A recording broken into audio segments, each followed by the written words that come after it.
Justice Nkomo. Before I give too much information about what he's experienced in his personal day-to-day, I'm going to let him tell you about himself. Please give a warm welcome for Justice. And please, I invite you all to take a seat. We have t-shirts for you if you take a seat, so please. Hi everyone. I always say the most difficult part about my talks is introduction because often it's very long. So I go by the name of Justice. My surname is Nkomo. I'm a former vet student. I was once the treasurer of the SRC. I was once the chairperson of South African Student Union.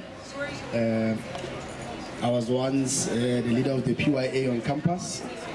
And yeah, so basically I'm a social activist.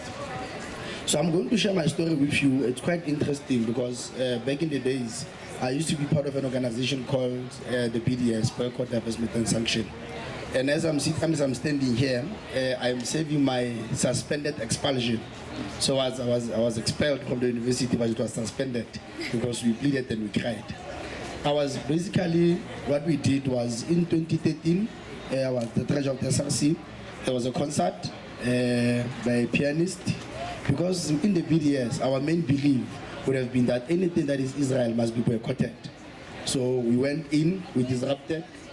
If you can look at the video, pure hooliganism, I'm telling you. I'm not proud of it, but at the time, I would have felt that it was the right thing to do. Now, what is amazing, now about my story is that from the time where I was the BDS, I was full of so much hate for anything that was Jewish, anything that was Israel, because I didn't even want to engage. It's until now, one of my friends said to me, it's unfortunate that you can hate so much what you don't understand. Take a chance, go to Israel, learn what is Israel, and then have a discussion with me. Because the bulk of what we thought we knew at the time was really incorrect. But remember, when you don't know that you don't know, it's very difficult that you can know. So what we did, I took a chance. 2014, I went to Israel. Going to Israel, I was very scared because what we learned is that they kill people, they are racist. When you arrive there, they were going to bomb us. I went 2014, I arrived there, I wasn't bombed, as you can see. I'm still in one piece. But what I learned from apartheid Israel that I was being taught when I was there, was very different. Firstly, there is no apartheid in Israel. It's practically impossible to can say a place is apartheid because I know apartheid because of by birth. I'm a South African and I'm an African by ideology. So I know what South Africa apartheid was, what it did to my people and what it represented. And there is nothing of that nature in Israel. I am not saying there is no conflict between Israel and Palestine. But the conflict can never be characterized as colonialism or as apartheid. If people want to term it, they must term it in their own different way. I've been to Jerusalem, I've been to Tel Aviv, I've been to West Bank, I've been to all places that side. I've met the Druze.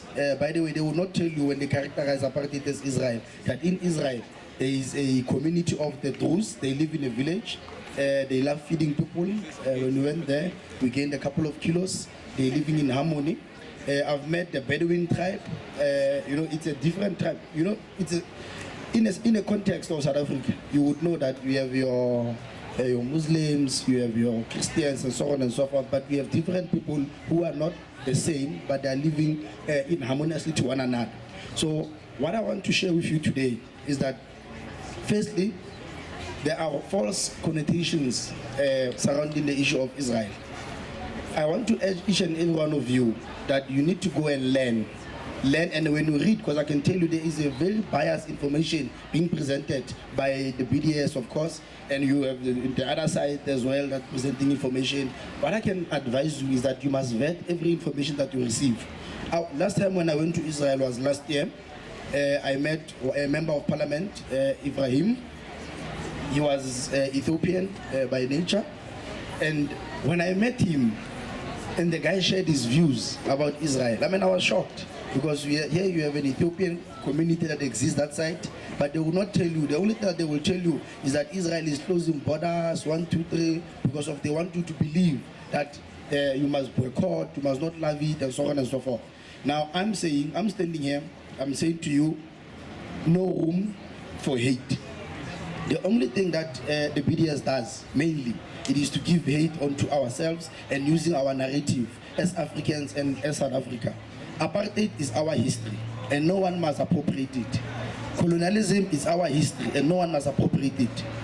Perhaps maybe in their propaganda slogans, they must try their best not to emotionally blackmail us, particularly us as black people, because of what they are doing psychologically. They want us to fight their struggle, which, by the way, does not even represent the people of Palestine.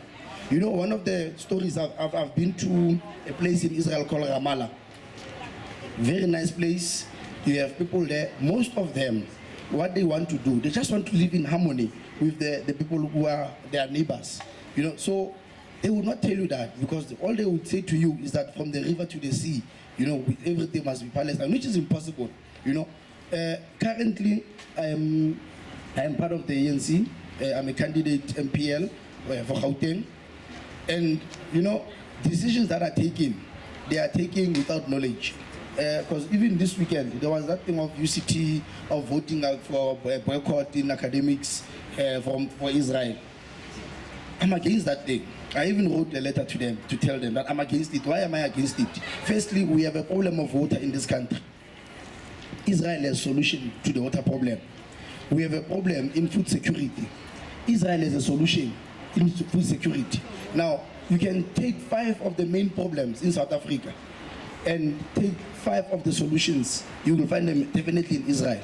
So instead of hating on Israel, I think there's a lot that South Africa must learn from it as a country, firstly, but secondly, from it as a people, because of it is diverse, it has different people, but most significantly, it is democratic. We share the same principles and values. So I urge each and every one of you, don't judge what you don't know. Learn, and after learning, it is then that you can take a decision. Thank you very much. I don't know if there are maybe questions.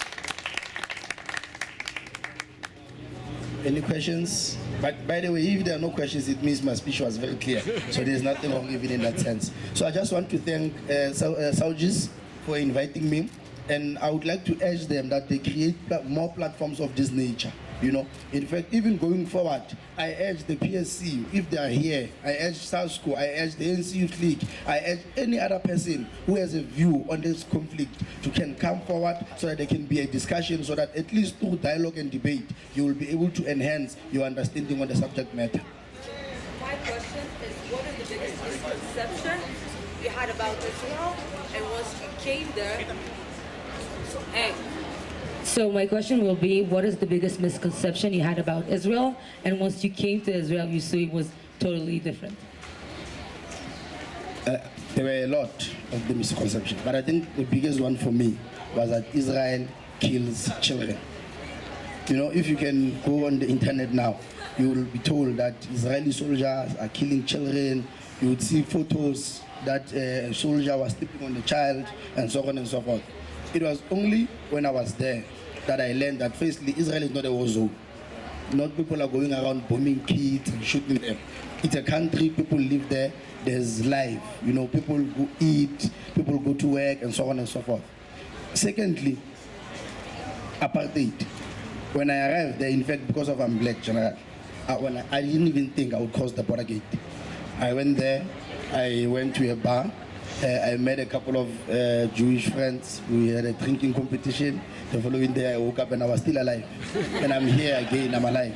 You know, so I think the main problem about this conflict, it is driven by propaganda so much that you will not get a thorough understanding of the conflict. Hence I'm saying the biggest problem we have about this conflict, to it ending, it is the propaganda and the politics that are behind it.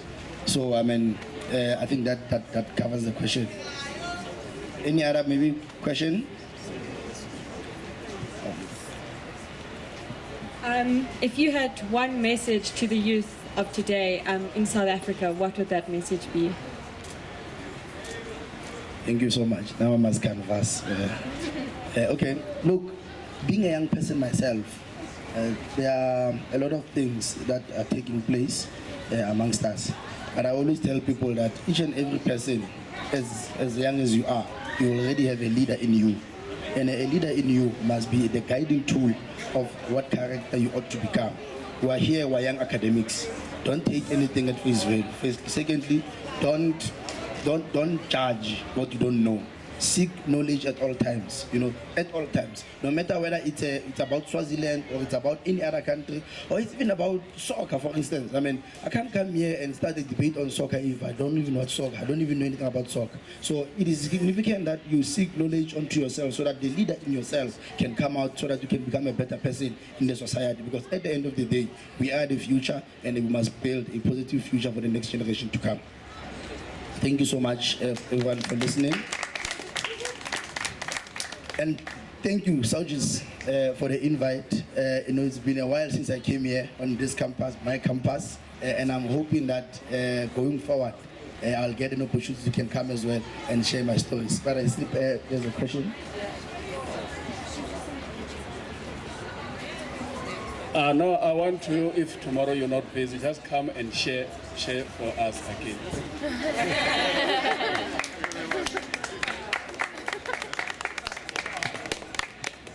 I think I launched myself there when I said invite me again. So already there's an invite. No, I think I will definitely check my schedule, Pam, and once if I'm free, I'll come. Because I've not considered, because I'll be doing other talks at UCT on Wednesday, I know for a fact, and then we will always come. I mean, I don't live far from here. So tomorrow, definitely, if not tomorrow, Thursday, but I will come so that I can share, because what I always say, I always like to share my experience to the best of my ability, because it's a rare one. I mean, from being a pro BDS 100% to being a person now who's standing here before you who's saying no room for hate. I mean, it's something unique. In fact, even them, when they hear that justice is coming, they will not come and debate. In fact, I think maybe I am the one who scared them, because usually they are next door, probably chanting hate and all of those things. But today they are not here. But I am inviting. If they are listening, I am extending an invite that they may come. If there's anything that they want to debate about, they must debate about it, raise their views, then there must be dialogue, because it was through dialogue that this country was liberated. Today we have a democracy, at least we can share toilets and all of those things, but it happened because there was dialogue. Thank you so much. So everyone, we are here the entire week. We are here to tell our stories, and you will always have a speaker coming in. So we are more than welcome. We have a free time. If you have just a couple of minutes, you want to stay, ask us questions. Everyone that wears the shirts can come and talk to us. We really want to hear your opinions. And you have any other question, you are more than welcome to come and talk to us.